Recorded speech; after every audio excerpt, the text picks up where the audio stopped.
Bonjour à tous et merci de nous rejoindre pour ce webinaire dédié aux astuces pour recruter les bons collaborateurs. Alors, le pourquoi de ce webinaire, il est très simple. Nous avons beaucoup de directeurs d'agences partenaires qui nous ont remonté des difficultés justement à recruter, qui nous ont demandé un webinaire justement sur le sujet. En effet, les intentions de recrutement sont au plus haut dans le secteur de l'immobilier et c'est aujourd'hui près de 74% des directeurs d'agences qui remontent des difficultés à recruter. Le secteur a connu en 2018 près de 12 000 embauches. Donc, l'enjeu aujourd'hui et l'objet de ce webinaire, c'est de pouvoir vous donner des clés pour savoir comment attirer les bons profils et comment détecter les meilleurs talents. Donc, je suis, moi, Elénara, donc responsable d'équipe succès client chez Meilleurs Agents. Et pour ce faire, pour ce webinaire, nous avons demandé à Antoine Ménard de nous rejoindre et je vais les laisser se présenter. Bonjour à tous. Alors rapidement, je vais vous présenter mon parcours, même si ce n'est pas ce qui vous intéresse le plus. Je suis ancien DRH, j'ai fait une première carrière dans les ressources humaines pendant 10 ans. Et à l'issue de ces 10 ans, comme certainement beaucoup d'entre vous, je suis parti dans l'immobilier avec un rachat d'une première agence avec un associé. Et puis, puisque ça a pas mal marché, on en a ouvert une seconde, puis une troisième, et on est remonté jusqu'à 6 agences. Derrière, le problème qu'on a eu, et c'est celui que vous connaissez aujourd'hui parfaitement, c'est qu'on n'avait pas recruté. Et arrivé à la troisième agence, à partir du moment où il a fallu qu'on soit plus en mode management qu'en mode opérationnel, on n'a pas réussi à staffer nos équipes et notre chiffre d'affaires a commencé à chuter. On a à peu près essayé toutes les solutions de l'époque et actuelles potentiellement de recrutement, des sites généralistes, des cabinets de recrutement, des papiers dans les boîtes aux lettres, des affichettes vitrines. Bref, on a à peu près tout essayé, mais le problème qu'on avait, c'était pas d'avoir des bons CV, c'était tout simplement d'avoir des CV. Et avec mon associé, on a décidé donc de lancer d'abord un premier site internet juste pour nous, de recrutement dédié à l'immobilier. Et en 8 mois, on a eu un tel succès puisqu'on a récupéré 800 CV et on a pu recruter environ 25 personnes. On a donc décidé de lancer Recrutimo pour offrir notre solution à l'ensemble de la profession. Voilà pourquoi aujourd'hui, je suis en face de vous. Alors, pour ceux qui sont habitués des webinaires, vous le savez, vous pouvez poser grâce au petit bouton sur la droite de votre écran toutes les questions. On essaiera d'en traiter un maximum à la fin du webinaire, quoi qu'il en soit, même si on n'a pas le temps de traiter là à l'oral face à vous, vous aurez évidemment une réponse à chacune de vos questions. Donc, n'hésitez pas à vous servir de ce petit outil.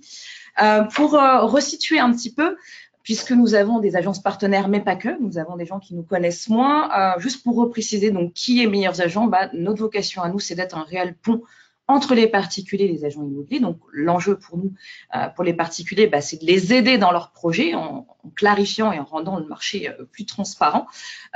Et pour les pros, le but, c'est d'être l'allié finalement des agents immobiliers dans la digitalisation du marché et donc de les aider à communiquer auprès de ces prospects justement qui sont en phase de préparation sur notre site. Donc, volonté de transparence. Concernant Recrutimo maintenant, donc comme je vous l'ai dit tout à l'heure, on est un site internet de mise en relation de candidats de recruteurs. On n'est pas un cabinet de recrutement. On s'est créé en 2016, donc on a maintenant 2 ans et demi pas d'expérience, mais 2 ans et demi d'existence. On a eu 1000 recruteurs au maximum inscrits. On en a 600 en permanence. En 2018, on a réussi à faire réaliser plus de 2000 recrutements. On a 15 000 CV actifs en permanence. Et notre objectif est donc de faciliter et de fluidifier le recrutement dans le secteur immobilier. Alors, sans plus attendre, on va passer à la première astuce qui est recruter en permanence. Alors, l'objectif de cette partie-là, c'est de dire qu'il faut absolument changer nos habitudes de recrutement et il faut anticiper ses besoins en recrutement. Alors, anticiper ses besoins en recrutement, ça veut dire quoi? Ça veut dire, première chose, anticiper les départs subis. Quand on parle de départs subis, on parle des démissions, on parle des licenciements, en tout cas des événements qui font que vous n'avez pas décidé, en tout cas directement, d'un départ d'un candidat et qu'il faut le remplacer.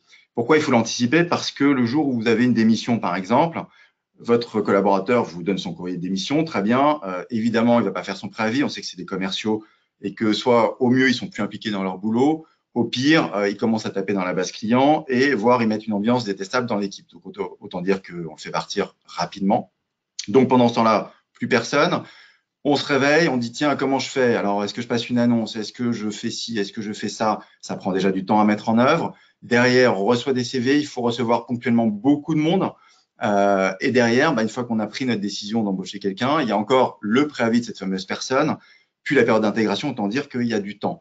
L'objectif, en anticipant, c'est de réduire ce timing, de préparer un recrutement en amont, voire de l'avoir anticipé avant même un départ, parce qu'il y a toujours des signaux faibles qui permettent d'anticiper la volonté de départ d'un collaborateur, pardon.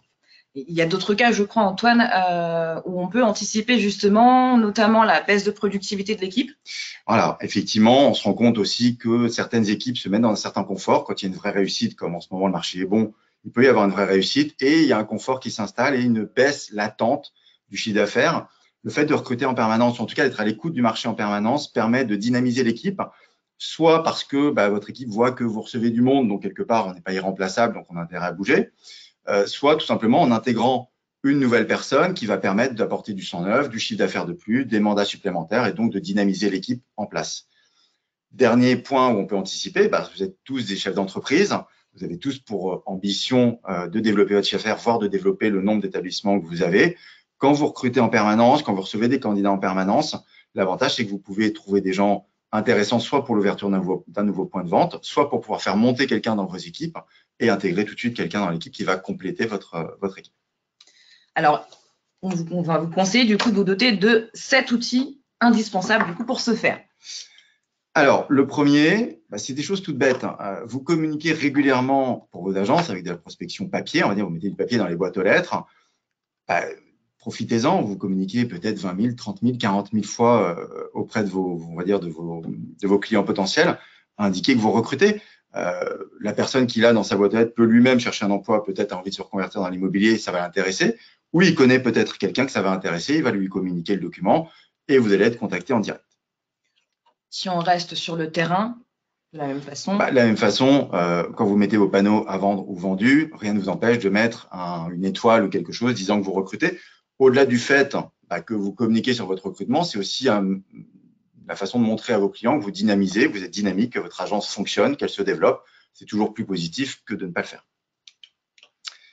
Créer un email dédié au recrutement. Alors ça, c'est vraiment important. C'est-à-dire qu'aujourd'hui, il y a un nombre de CV incalculable qui se perdent dans les mails que vous recevez au quotidien. On sait qu'on est complètement inondé de mails commerciaux, de clients, de spam. Et très souvent, on se rend compte que les candidats sont dans les spams, sont dans les emails de votre assistante, voire de vos équipes. Et en fait, ne sont jamais utilisés, jamais exploités. Donc, à mon sens, il est important d'avoir un email dédié au recrutement. Vous mettez recrutement@immobilierducoin.com. Au moins, vous avez une boîte dédiée. Vous risquez de ne rater aucun candidat potentiel. Créer une rubrique sur votre site internet, sur vos flyers, créer une rubrique sur votre site pour déposer des CV. Là aussi, vous avez un site internet. C'est important de communiquer sur le fait que vous recrutez. Et c'est pas ponctuel, vous mettez ça en permanence. Vous avez la possibilité du coup de cliquer vers ce lien. Alors, on vous dit pas de monter un site internet parce que c'est compliqué et que ça demande quand même du développement, mais vous demandez à votre développeur de vous créer une pop-up, une bannière ou quoi, qui vous permettent après d'avoir un lien vers votre email de recrutement, ou si vous pouvez le développer vers un formulaire à remplir pour postuler en direct. Publiez vos annonces sur les réseaux sociaux et les sites de recrutement. Évidemment, on est comme dans une vitrine d'agence immobilière. À un moment donné, vous recrutez. Il faut diffuser des annonces, il faut diffuser des profils, il faut diffuser vos attentes. Plusieurs méthodes. Bien sûr, les réseaux sociaux aujourd'hui, alors c'est souvent là aussi, on va être noyé dans toutes les informations que l'on reçoit. Mais si vous recevez 2, 3 ou 4 candidatures grâce à ça, c'est toujours ça de gagner. Et quant au site de recrutement, ça paraît être la base aujourd'hui, on le verra par la suite. Il faut que vous communiquiez sur le fait que vous êtes en situation de recrutement. Il faut bien faire aussi quelque chose de ces CV après, par la suite.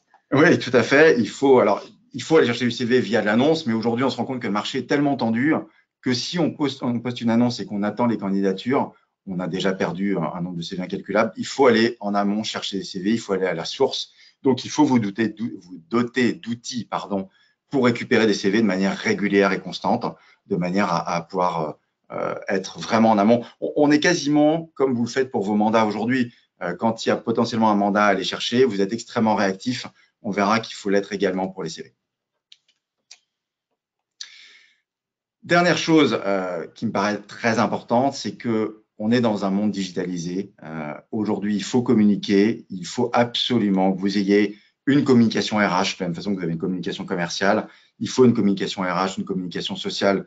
On va développer ça bien sûr après, mais sur un site de recrutement, ça paraît aujourd'hui essentiel. Alors, quand on parle de recrutement permanent, on l'a vu, hein, l'idée c'est de générer des candidatures de manière très régulière. Générer des candidatures, c'est bien, mais derrière, il faut les exploiter. Il va falloir que vous soyez vraiment en mesure de recevoir des candidats régulièrement. Ce que l'on veut essayer de faire, c'est sortir du « j'ai besoin de recruter, je passe des journées entières à recruter ». C'est fastidieux. Vous n'êtes pas des DRH aujourd'hui en puissance, c'est pas votre boulot. Votre boulot, c'est du quotidien, c'est de l'opérationnel, c'est faire fonctionner vos équipes. Vous verrez que si vous adoptez une méthode de recrutement permanent, c'est beaucoup plus facile et fluide de recevoir des candidats de temps en temps, peut-être 1 à 2 par semaine, mais très ponctuellement, en commençant par des rendez-vous téléphoniques, plutôt que de passer des après-midi ou des journées entières à recruter, au-delà du fait que ça demande une organisation, qu'on déplace tout ça dans le temps. Si vous avez un bon CV que vous avez sous la main, que vous appelez dans la minute, que vous recevez la journée d'après, en 48 heures, vous pouvez avoir potentiellement bouclé un processus de recrutement. Pour cela, il faut en recevoir régulièrement. Deuxième chose, c'est travailler sa réputation d'employeur. Bien sûr, on le verra en communiquant sur votre agence, sur votre entreprise, mais il faut aussi être correct avec les candidats. Quand vous avez des candidatures, il faut leur répondre. C'est hyper important en termes de notoriété. Vous devez dire oui, évidemment, mais également non. Et quand vous dites non, il faut dire pourquoi. C'est essentiel et c'est une correction que l'on doit aux candidats.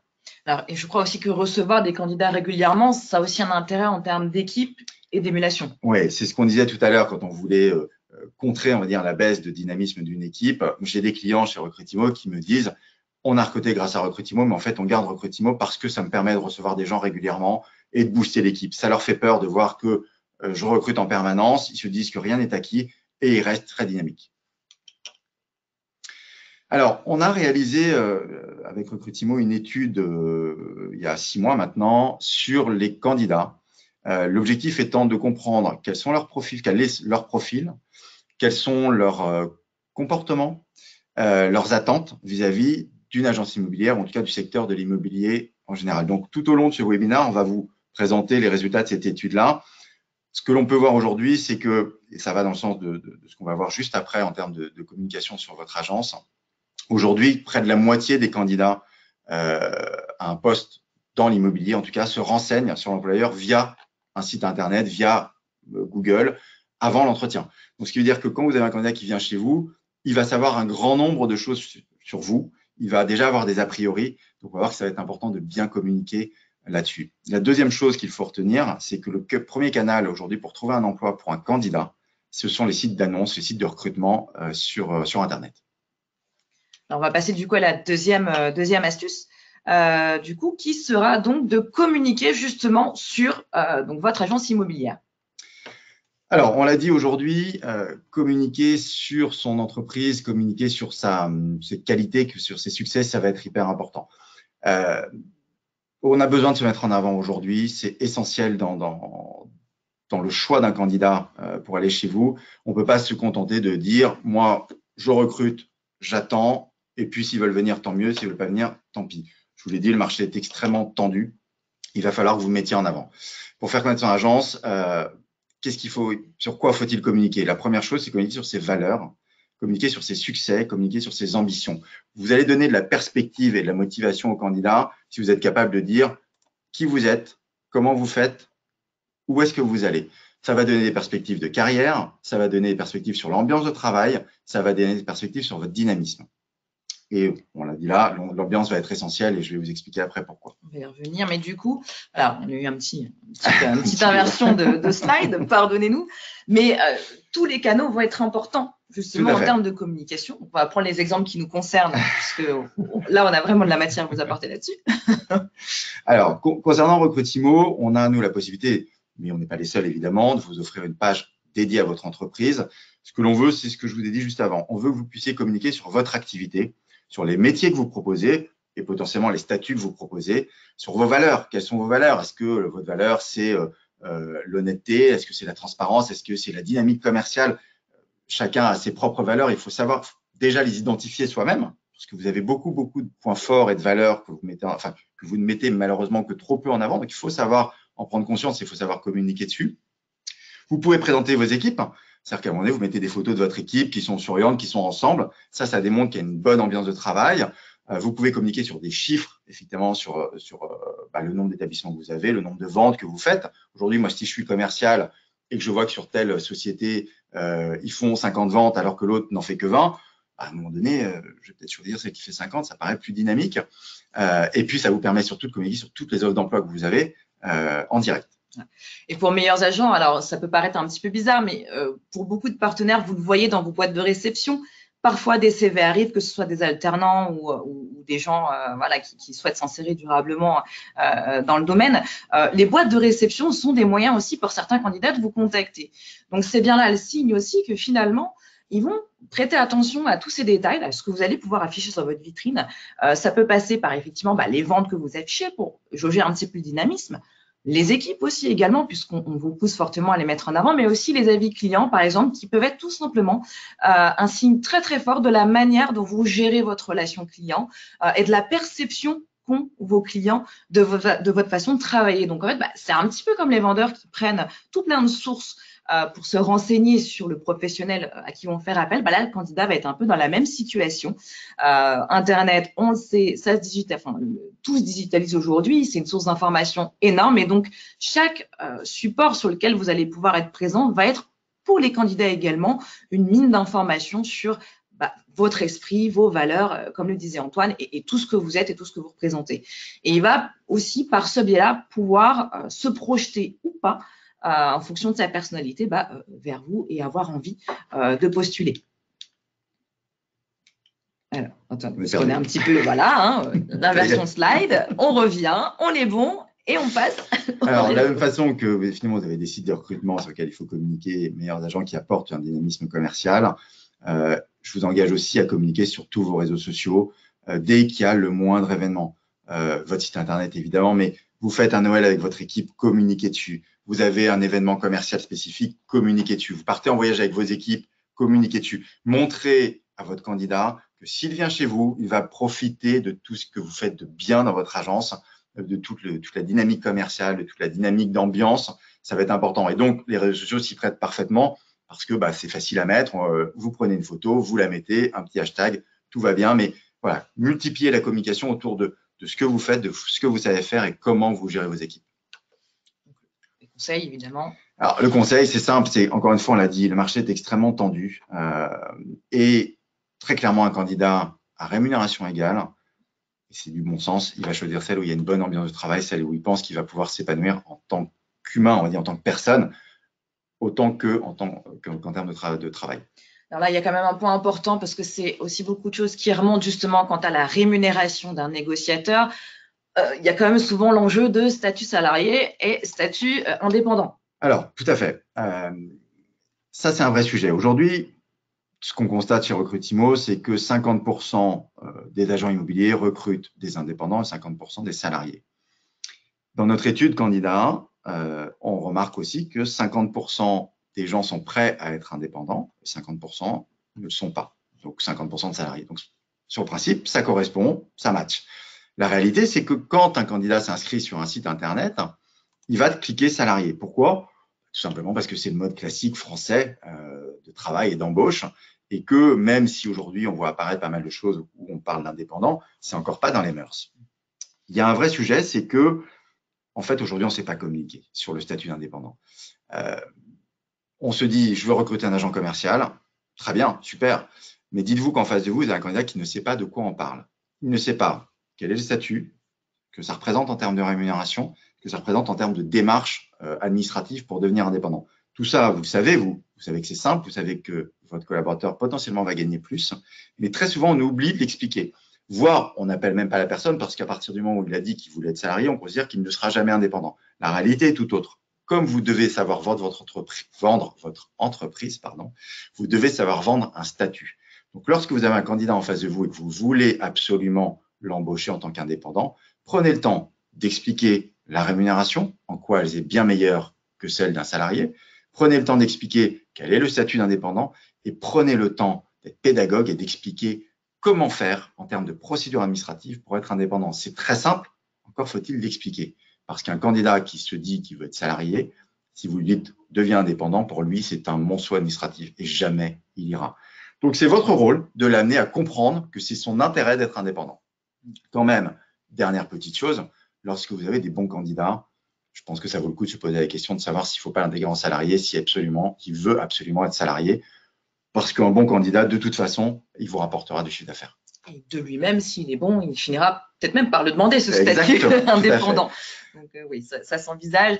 Et Antoine le disait, l'ambiance, effectivement, est très importante. On passe aujourd'hui la majeure partie de notre temps, surtout dans l'immobilier, sur notre lieu de travail. Donc le fait de pouvoir être bien au travail, ça reste la clé et c'est un facteur très important. Oui, alors ça, c'est ce qui ressortait effectivement de l'étude. Les 2 points majeurs pour un collaborateur pour venir dans une entreprise. Le premier, c'est la rémunération. On est sur des commerciaux. Jusque-là, je pense qu'il n'y a rien de surprenant. Mais le deuxième, c'est l'ambiance sur le lieu de travail. Et c'est quasiment à égalité dans leurs réponses. Donc, il faut vraiment, vraiment prendre en compte que cette ambiance sur le lieu de travail est essentielle aujourd'hui. Troisième astuce, être ouvert aux candidatures. Oui, alors là c'est important. On a énormément de clients qui, dans un premier temps, quand ils nous sollicitent, nous disent « Moi, je cherche quelqu'un qui est comme ci, comme ça, comme truc, comme bidule », et qui ont des idées très arrêtées sur le sujet. Aujourd'hui, le marché, je vais le redire, le redire, le marché est extrêmement tendu. Il faut savoir attirer des candidats. Il faut savoir surtout miser non pas sur les défauts des gens, mais sur leurs qualités. On a toujours tendance à se dire « Je ne vais pas le prendre parce qu'il y a ça ». Je pense qu'il faut un peu changer notre mentalité et se dire « Je le prendrai bien pour cette raison-là ». Donc, plutôt aller chercher les aspects positifs du CV plutôt que de chercher les aspects négatifs pour ne pas voir les personnes. Ça me paraît être extrêmement important, donc de lire un CV avec beaucoup de bienveillance. Comment on fait ça justement pour s'ouvrir? Donc, je vous l'ai dit, il faut être ouvert, il faut ouvrir ses chakras, entre guillemets, être ouvert à la lecture des CV, s'attarder sur les vraies qualités plutôt que sur les défauts, sortir des schémas types, des profils types, parce qu'aujourd'hui, et on va le voir dans l'étude, un candidat sur 2 n'est pas issu du sérail immobilier, et pour autant, ils ont des vrais bons résultats. Donc, il faut vraiment se dire que dans chaque CV, alors, quand je dis être ouvert, ça veut dire plusieurs choses. La première, c'est être ouvert aux autres secteurs. Quels sont les secteurs qui pourraient être positifs pour travailler dans l'immobilier? Je vais prendre un exemple que tout le monde connaît a priori, la restauration. Quand vous êtes dans la restauration, ce sont des gens qui sont habitués à avoir des horaires très difficiles avec des pauses entre les deux, donc ils travaillent tard, ils travaillent tôt. Donc les horaires ne sont pas un sujet, ce qui est le cas des commerciaux. Ce sont des gens qui travaillent, qui ont un rythme de travail très, très important et très, on va dire, intense. Donc pour nous, c'est très bien. Ils ont un vrai relationnel avec les clients, donc c'est important. Et c'est des gens qui ont en général envie, mais surtout besoin d'argent. Donc là, on correspond parfaitement. Donc la restauration, par exemple, est un bel exemple. Je vais vous donner un autre exemple qui est beaucoup plus lointain. C'est la production audiovisuelle. Pourquoi c'est intéressant? Parce que en fait, et ça, on ne sait pas tant qu'on n'a pas rencontré des gens qui venaient de ce secteur-là, ce sont des gens qui sont habitués à travailler dans le vide. Quand je dis travailler dans le vide, ça veut dire quoi? C'est-à-dire qu'en fait, ils vont préparer des choses, dépenser de l'argent, utiliser des ressources pour présenter des projets sans que ces projets soient validés en amont. Donc, ils sont habitués à travailler avec une rémunération extrêmement hypothétique et une rémunération qui arrive très tardivement par rapport à leurs prestations. Et finalement, ces gens-là sont parfaitement adaptés à notre modèle qui dit que on est rémunéré que à la signature de l'acte chez le notaire avec beaucoup d'aléas entre-temps. Et donc, finalement, ces gens-là n'ont pas le mauvais stress lié à ce décalage de rémunération et au travail, entre guillemets, sans certitude. Mais je crois que tu as un exemple aussi, toi, Antoine, justement, d'un CV qui, sur le papier, de par l'âge, aurait pu rebuter. Alors, parfaitement. C'est-à-dire qu'au-delà des secteurs qu'il faut apprendre à connaître en dehors de l'immobilier pour savoir ce qui colle, il y a aussi les profils individuels qu'il faut savoir regarder. Et Léna a raison. J'ai un des exemples, puisqu'il y en a beaucoup. Je me rappelle d'un CV que j'avais reçu d'une dame qui avait plus de 60 ans et qui faisait de la prospection téléphonique pour obtenir des dons pour des partis politiques. Sur le papier, à part prospection téléphonique, il n'y a pas grand-chose qui collait. Et puis, on peut toujours avoir un mauvais a priori sur des personnes de plus de 60 ans en se disant ça va peut-être manquer un peu de dynamisme. La réalité, c'est qu'au bout d'un an, c'était la meilleure négociatrice des 6 agences sur 40 quand même, ça fait beaucoup. Et que j'ai rarement vu quelqu'un avec autant de dynamisme et autant d'accroche commerciale, avec une expérience de vie qui lui a facilité beaucoup la tâche dans certains secteurs. Et depuis cette personne, je vous rassure, je recrute tous les profils, tous les âges, et en général, les meilleurs sont toujours les plus âgés. Donc voilà, il faut aussi sortir de ce schéma-là où dire les jeunes n'ont pas d'expérience, les plus âgés sont manque de dynamisme. La réalité, elle est tout autre. Alors, je vous le disais, dans l'étude, hein, ça c'est ressorti, et puis on le voit tous les jours avec les CV qui sont déposés sur Recruitimo, une personne sur deux n'a aucune expérience dans l'immobilier. On est un vrai secteur de reconversion professionnelle. Donc, on peut pas, enfin, il me semble en tout cas qu'on ne peut pas s'arrêter juste au profil qui ont une expérience immobilière parce qu'on se prive de la moitié du marché. Et encore une fois, pour avoir moi recruté beaucoup de gens qui n'avaient pas d'expérience immobilière, ça fait souvent des très bons profils. L'idée, c'est de toute façon d'aller chercher les qualités plutôt que les défauts, d'aller chercher les correspondances en fait. Alors, sur la 4e astuce, être réactif dans le processus de recrutement. Oui, alors là, l'idée, c'est de pas louper le bon candidat. Je faisais la transition, enfin, le parallèle avec votre prise de mandat aujourd'hui. Quand vous avez un mandat potentiel, vous êtes dessus dans la minute, vous lâchez pas, vous rappelez, vous envoyez des SMS, tous les moyens sont bons pour récupérer le mandat. Bah, il faut faire pareil avec des candidats qui vous rapporteront eux-mêmes beaucoup de mandats. Il faut être extrêmement réactif. Quand je dis il faut être extrêmement réactif, c'est quoi? Je reçois un CV, je le regarde immédiatement. S'il m'intéresse un tant soit peu, je fais un entretien téléphonique, ça prend 5 minutes. Je prends la température, je vois s'il y a un intérêt pour le métier, je réponds et je le vois très rapidement dans la foulée. C'est-à-dire que on va dire 24-48 heures, mais exactement comme vous le feriez avec un client, on reçoit la personne et on fait un véritable entretien. Derrière, la prise de décision doit être extrêmement rapide. Si vous avez un candidat qui vous plaît, mais dites-lui tout de suite lors de l'entretien. Il n'y a pas besoin d'attendre une semaine, 2 semaines, un mois. S'il est bon, vous le prenez. Les bons candidats aujourd'hui, c'est une denrée extrêmement rare. Si c'est pas vous qui le prenez, il aura d'autres entretiens et ce sera suivant. Donc, avancez rapidement, c'est hyper important. Avec signature de contrat de travail, vous engagez la personne et c'est réglé. Il faut vraiment pas attendre. J'ai un exemple rapide d'un client qui me disait qu'il faisait des entretiens et qu'il n'arrivait pas à clôturer, à closer l'embauche. Et en fait, en analysant son parcours, il essaie toujours entre l'entretien et la décision donnée au candidat une semaine. En une semaine, la personne, elle avait d'autres entretiens, elle avait choisi d'autres entreprises. Et le jour où il a compris ça, en 24 heures, il donnait ses réponses, il a pu recruter sans problème. Alors, on ne s'arrête pas finalement qu'à l'embauche, du coup, non plus, dans ce processus. Non, alors, ce qui est vraiment important, c'est d'aller au-delà. C'est-à-dire que le contrat de travail, c'est bien, mais derrière, il va falloir aussi intégrer la personne, le voir régulièrement. Donc, ce que je vous conseille, mais ça pourrait faire l'objet d'un autre webinaire, hein, parce que l'intégration et la fidélisation sont des aspects importants du recrutement, c'est pendant la période d'essai, voir la personne régulièrement, le premier jour, la première semaine, toutes les 2 semaines, pour gérer les signaux faibles, pour identifier les problèmes, les attentes du collaborateur et pas le perdre, parce qu'un recrutement qui a démarré et qui s'arrête en période d'essai, c'est une catastrophe, ça coûte de l'argent, ça coûte de l'énergie, ça renvoie une image problématique et en général, on crée un turnover accéléré de ce fait. Alors, pour rebondir sur l'étude et pour appuyer ce que je disais sur le fait que les candidats sont extrêmement sollicités, aujourd'hui, près de 80%, donc 4 sur 5 des candidats qui ont répondu à l'étude affirment être contactés par un recruteur au moins une fois tous les 6 mois, au cours des 6 derniers mois. Donc, ils sont très sollicités. Ils sont sollicités quand ils recherchent du travail, évidemment, mais ils sont sollicités aussi après, même quand ils sont encore chez vous. On passe à la 5e astuce qui est organiser des événements. Alors là, on arrive sur des démarches qui sont déjà un petit peu plus compliquées, mais qui peuvent être intéressantes. L'idée, c'est de créer des événements spécifiques, des after-work, voire des petits déjeuners, au cours desquels vous allez réunir un grand nombre de personnes d'un coup, peut-être 20, 30, peut-être 40, selon on va dire le secteur sur lequel vous êtes, et qui vont permettre quoi? Qui vont permettre, de gagner du temps. C'est-à-dire que vous n'allez pas faire 40 entretiens, vous allez en faire un seul pendant lequel vous allez expliquer les statuts, expliquer votre métier, les contraintes, les côtés positifs du métier à 40 personnes d'un coup. Vous présentez, je vous l'ai dit, le métier et les statuts qui vont avec, bien évidemment. À l'issue de cette présentation, vous avez des gens qui vont rester, puis d'autres qui ne vont pas rester. Ceux qui ne restent pas, peu importe, mais ceux qui vont rester vont remarquer un vrai intérêt pour ce métier-là et potentiellement pour vous.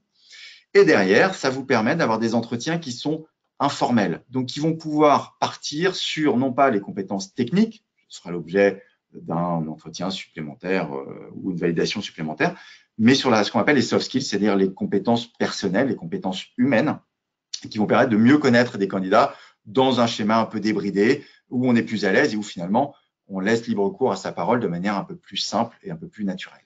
C'est aussi un moyen finalement aussi de développer votre marque employeur et cette image de bien-être aussi au travail qu'il est important de véhiculer. Après, la question, c'est de savoir comment et avec qui. Alors, effectivement, c'est là où ça se complique un petit peu, encore que quand on commence à en faire, on se rend compte que c'est pas si difficile. Donc, comment? C'est réserver effectivement un endroit spécifique, c'est-à-dire qu'il faut contacter un grand nombre de candidats, les relancer régulièrement. Alors, il faut entamer ça un mois avant, puis relancer toutes les 2 semaines après, puis une semaine avant l'échéance. Probablement et idéalement se regrouper avec certains de vos confrères, soit en réseau si vous êtes partie d'un réseau, soit via la MEPI, soit via les confrères avec lesquels vous êtes habitué à travailler pour monter ça ensemble.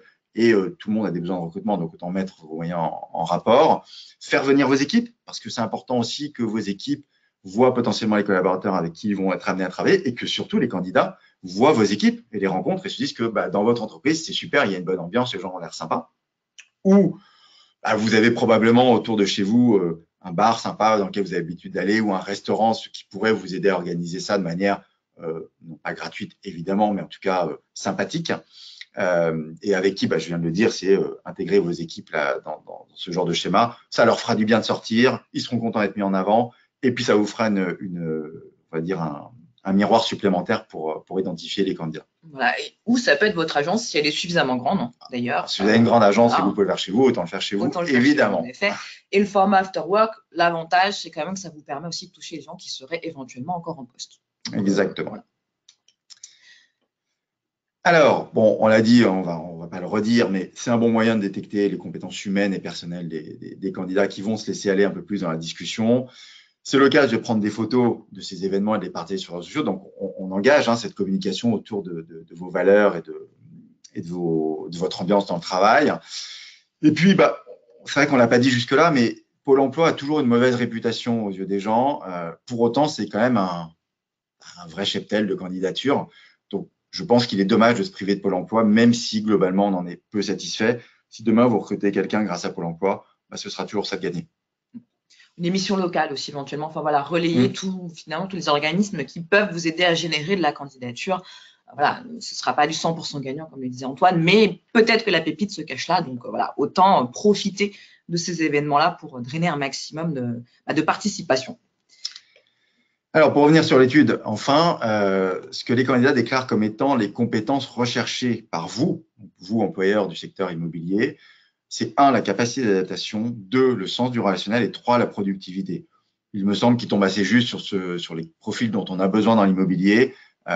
Donc, il n'y a plus qu'à aller maintenant les chercher et mettre ces compétences en avant. Alors, on a vu les 5 astuces. On va arriver à une conclusion parce que finalement, quand on fait tout ça, qu'on arrive à trouver des bons candidats, parfois, ça ne marche pas. Parfois, ils partent et le but, vraiment, la conclusion qu'on va vous amener, c'est vraiment de ne pas vivre ça comme un échec. Vraiment, même si on investit du temps de formation, d'accompagnement, voilà. Il y a des choses, Antoine, tu vas mieux en parler que moi, mais il y a des choses qui expliquent aussi le fait que un candidat ne restera pas forcément avec vous. Oui, vous pouvez être le meilleur employeur du monde, le meilleur recruteur du monde, ce qui est déjà très difficile parce que, vous savez comme moi, c'est compliqué en quelques minutes, quelques heures de décider qu'une personne va travailler quelques années avec nous. C'est un métier difficile. Agent immobilier, c'est difficile. Commercialement, c'est compliqué. Ça demande beaucoup de travail. Ça demande une dynamique perpétuelle, une remise en cause tous les mois, tous les ans, faut repartir à zéro. C'est difficile. Donc, naturellement, c'est un métier qui génère du turnover. C'est pas parce que vous êtes mauvais. C'est pas parce que votre management n'est pas bon. C'est juste parce que le métier est fait comme ça. Donc, on a choisi ce métier-là. C'est comme ça, il faut l'accepter. Effectivement, comme dit Elena, c'est pas un échec. C'est toujours un crève-cœur de voir partir quelqu'un, on est d'accord, mais ça n'est pas un échec. Donc, bien sûr, encore une fois, je l'ai dit, ça fera l'objet d'un webinaire autre. Il y a des outils de fidélisation à mettre en œuvre et il faut aller plus loin dans la fidélisation de vos collaborateurs, bien évidemment, mais il faut intégrer l'échec comme faisant partie intégrante de notre métier et du recrutement dans l'immobilier. Et c'est bien pour ça, ce que je vous disais tout à l'heure, qu'il faut être à l'écoute permanente du marché, des candidats. Il faut jamais s'arrêter de recruter dans ce métier, c'est vraiment important. Donc, avant de clôturer, Antoine, je vais te laisser parler de l'enquête. Alors, on a réalisé, comme je vous l'ai dit depuis tout à l'heure, une enquête sur les candidats, dans leur comportement, leur profil, leurs attentes. On est en train, en ce moment, de mener une enquête auprès des recruteurs du secteur immobilier pour mieux mesurer aussi leurs attentes, comment on peut les aider, continuer à les aider à fluidifier leur recrutement. Donc, on va vous mettre le lien via Meilleurs Agents et vous allez recevoir un mail à ce sujet-là. Ce serait intéressant d'avoir votre retour sur cette étude. Elle se fait très rapidement. Ça vous prendra 5 minutes à peine à remplir. Nous, ça nous permet de mieux comprendre vos besoins, éventuellement d'apporter des outils supplémentaires pour recruter. Voilà, si vous avez quelques minutes à nous consacrer, ce sera avec grand plaisir. Et derrière, bien sûr, on vous fera le retour de cette étude qui va être riche d'enseignements. Voilà, donc vous aurez le lien directement dans le mail que vous allez recevoir dans quelques jours avec le replay de ce webinaire. Et en même temps, justement, concernant ce webinaire, vous allez aussi également avoir un questionnaire. Donc, pour les habitués des webinaires, vous le savez, on est très friand de vos retours, de propositions de contenu, de nous dire ce que vous avez pensé de ce contenu-ci et de nous donner des idées, pourquoi pas, pour la suite. Donc là, je vois qu'il est déjà 14h35. Malheureusement, on ne va pas avoir le temps de traiter là tout de suite maintenant vos questions. On sait que votre temps est très précieux, donc on va pas déborder plus que ça. En tout cas, il est temps de vous dire merci d'avoir participé, de vous être libéré et d'avoir assisté à ce webinaire. Merci et à très bientôt. Merci beaucoup et à très bientôt pour un prochain webinaire.